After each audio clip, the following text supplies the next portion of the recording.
সংবিধান লঙ্ঘন করেছে, কাজে এগুলি সব প্রত্যাহার করতে হবে। যত জেল জুলুম অত্যাচার হচ্ছে এবং যত নেতাকর্মী গ্রেপ্তার বন্দী, সমস্ত মামলা প্রত্যাহার করতে হবে, সব বন্দীদের মুক্তি দিতে হবে। এই যে পুলিশ হত্যা, আনসার হত্যার কথা বলতেছে কেডা? চিন্তা করছেন? এই স্বৈর শাসক 5ই আগস্টে তার আগে যত গুম খুন হত্যা যা কিছু হয়েছে সব তার নির্দেশে হয়েছে। সে এখন আসতেছে সাফাই গাইতে। প্রিয় দর্শক মণ্ডলী, আপনারা ইতিমধ্যেই হয়তো সাংবাদিক ইলিয়াস ভাইয়ের চ্যানেলে একটা ট্রেইলার দেখছেন। বিডিআর হত্যাকাণ্ড নিয়ে তিনি একটা রিপোর্ট তৈরি করছেন। খুব শীঘ্রই হয়তো সেই ভিডিওটি আপলোড করা হবে। সেটা আপলোড করলে শেখ হাসিনার পোল আরও পুরোদমে খুলে যাবে। আজকের ভিডিওতে আমরা নতুন একটি শেখ হাসিনার কল রেকর্ড শোনাবো। একজন স্বাধীন দেশের নাগরিক হিসাবে আমি মনে করছি এই ফ্যাসিস্ট হাসিনার কথাগুলো শোনা আপনার জানা দরকার, কারণ এরা খুব মাস্টার মাইন্ড। এদের কথাগুলো যদি আপনি শুনতে পারেন তাহলে বাংলাদেশের অভ্যন্তরীণ বিষয়গুলো কি ঘটতেছে না ঘটতেছে আপনি আন্দাজ করতে পারবেন, করতেছে কেডা এটা ক্লিয়ার হয়ে যাবেন। অনুরোধ এতটুকুই, আজকের ভিডিওটি খুবই গুরুত্বপূর্ণ এবং তথ্যবহুল। 3-4 মিনিটের একটা কল রেকর্ড আপনারা মনোযোগ সহকারে শুনবেন এই আশা ব্যক্ত করছি। তার আগে ভাই এবং বোনেরা, চ্যানেলে যারা নতুন আসছেন দয়া করে চ্যানেলটা একটু সাবস্ক্রাইব করে দেবেন এবং সেই সাথে কারা কারা চান শেখ হাসিনাকে দেশে ফিরিয়ে বিচার করা হোক অবশ্যই কমেন্ট করে জানবেন। প্লিজ একটু কমেন্ট করবেন আপনারা কি শেখ হাসিনার বিচার দাবি করেন কিনা। ভিডিওতে একটা লাইক দিয়ে চলেন ফ্যাসিস্ট হাসিনার নতুন পরিকল্পনার কল রেকর্ডটি শুনে আসি, কি বলতেছে আমাদের জানা দরকার। এখানে সম্পূর্ণ আইনে লঙ্ঘন করেছে, সংবিধান লঙ্ঘন করেছে, কাজে এগুলি সব প্রত্যাহার করতে হবে। যত জেল জুলুম অত্যাচার হচ্ছে এবং যত নেতাকর্মী গ্রেপ্তার বন্দী, সমস্ত মামলা প্রত্যাহার করতে হবে, সব বন্দীদের মুক্তি দিতে হবে। এই যে পুলিশ হত্যা, আনসার হত্যা এবং সেনাবাহিনীর যারা অফিসার তাদের পাসপোর্ট বাতিল, তাদের উপরে গ্রেপ্তারি পড়ানো, তাদের বিরুদ্ধে মামলা দেওয়া, অবসরপ্রাপ্ত এবং চাকরিরত, এগুলি সমস্ত বন্ধ করতে হবে। স্বাধীনতা সার্বভৌমত্ব যারা রক্ষা করে, বিদেশের শান্তি মিশন রক্ষা মিশনে, জাতিসংঘ শান্তি রক্ষা মিশনে যারা অবদান রাখে, তাদের বিরুদ্ধে এই ধরনের মামলা দিয়ে তো বাংলাদেশের ভাবমূর্তি নষ্ট করছে। কাজে এই সমস্ত মামলা প্রত্যাহার করতে হবে, সমস্ত যার যার পাসপোর্ট বাতিল সেগুলো আবার চালু করতে হবে। পুলিশের উপর যে হত্যাকাণ্ড হয়েছে তার তদন্ত করতে হবে, দোষীদের শাস্তি দেবে, এখানে দায় মুক্তি দেওয়া যাবে না। এবং যে সমস্ত পুলিশের বিরুদ্ধে মামলা দেওয়া হচ্ছে তা প্রত্যাহার করতে হবে। সরকারি কর্মচারীদের চাকরি থেকে বিতাড়িত করা হয়েছে, আবার সচিবালয়ে আগুনও দেওয়া হয়েছে। এই সমস্ত মামলা প্রত্যাহার করতে হবে। আমার 3 জন সাবেক প্রিন্সিপাল সেক্রেটারি কারাগারে, তাদের মুক্তি দিতে হবে।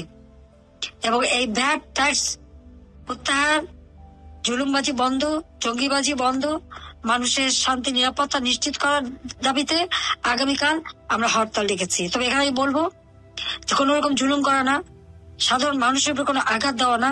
মানুষ স্বতঃস্ফূর্তভাবে যতটুকু করবে ততটুকুই যথেষ্ট, কারণ এটা তো কেবল প্রাথমিক ভাবে দিচ্ছি। আমাদের আন্দোলন অব্যাহত রাখতে হবে এবং এই আন্দোলন করেই আমাদেরকে বাংলাদেশকে এই জঙ্গিদের হাত থেকে মুক্ত করতে হবে।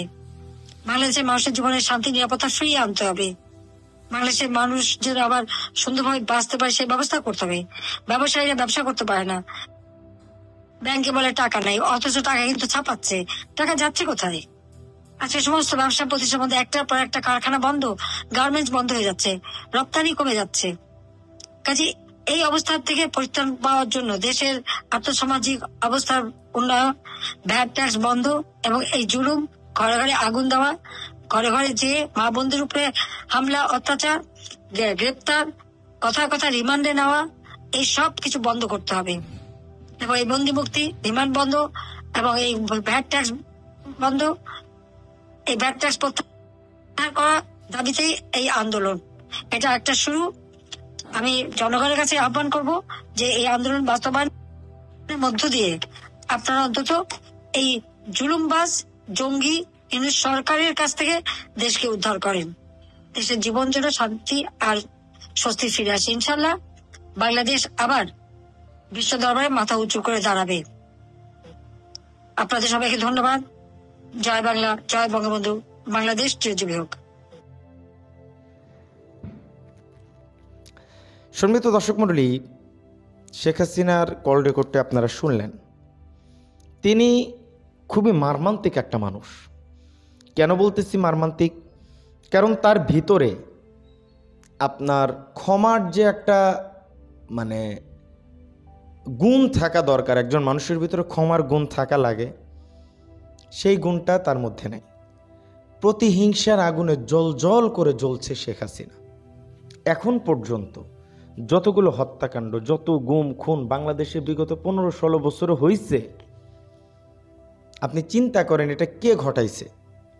তারপরেও এখন পর্যন্ত তার কথার ভিতরে কোনো নমনীয়তা নাই, তার কথার ভিতরে কোনো প্রকারের কোনো অনুশোচনাবোধ নাই।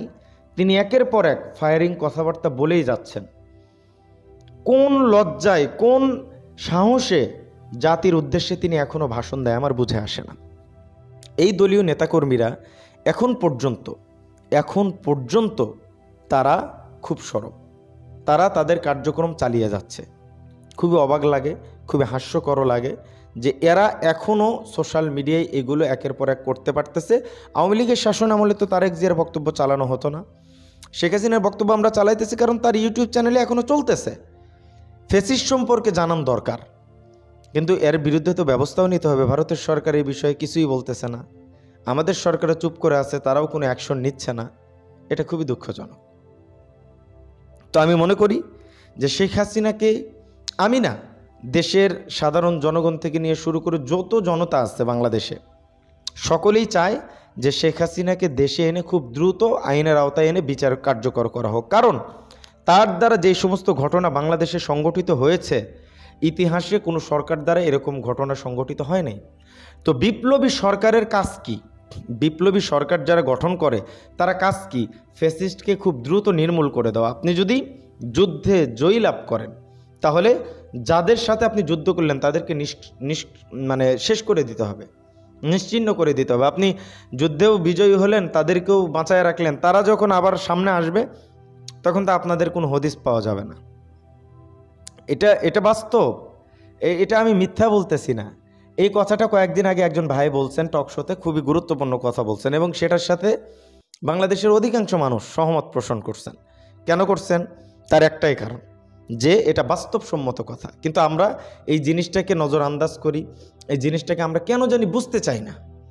প্রিয় দর্শক মণ্ডলী, আমি আশা করব, সরকারের কাছে অনুরোধ করব, যত দ্রুত বিচার ব্যবস্থা কার্যকর করা যায়। যারা দেশে আছে তাদেরকেই তো আদালতে তুলতেছেন, উঠতেছেন, বসাইতেছেন, তাদেরও তো কোনো বিচার ব্যবস্থা হচ্ছে না। হাসিনা তো দূরেই থাকলো, সেটা পরে, কিন্তু তাদেরকে দিয়ে তো বিচার ব্যবস্থা শুরু করবেন, তাই না? তো যাই হোক, আমার যতটুক চাওয়া, দেশের মানুষেরও হয়তো একই চাওয়া। আমি আর বেশি কথা বাড়াবো না। কল রেকর্ডটি শোনালাম, তিনি নানান ধরনের কল রেকর্ড দিচ্ছে, পুলিশ প্রশাসনের ভাইদের স্ত্রীদের সাথে কথা বলতেছে, সাহায্য করবে, ভ্যান করবে, ত্যান করবে, মিছিল মিটিং সব কিছুই হচ্ছে আওয়ামী লীগে, কিন্তু ছোট, বুঝছেন, হচ্ছে কিন্তু ছোট। তো যাই হোক, আজকের ভিডিও ছিল এ পর্যন্তই। কি বুঝলেন, কি জানলেন, এটা অবশ্যই কমেন্ট করবেন। এরকম নিত্য নতুন আপডেট পেতে আমাদের চ্যানেলটি সাবস্ক্রাইব করে আমাদেরকে সাপোর্ট করবেন। আজকের মতো বিদায় নিচ্ছি, দেখা হচ্ছে পরবর্তী অন্য কোনো ভিডিওতে। সে পর্যন্ত সকলেই ভালো থাকুন, সুস্থ থাকবেন। আসসালামু আলাইকুম রহমতুল্লাহি ওয়া বারাকাতুহু।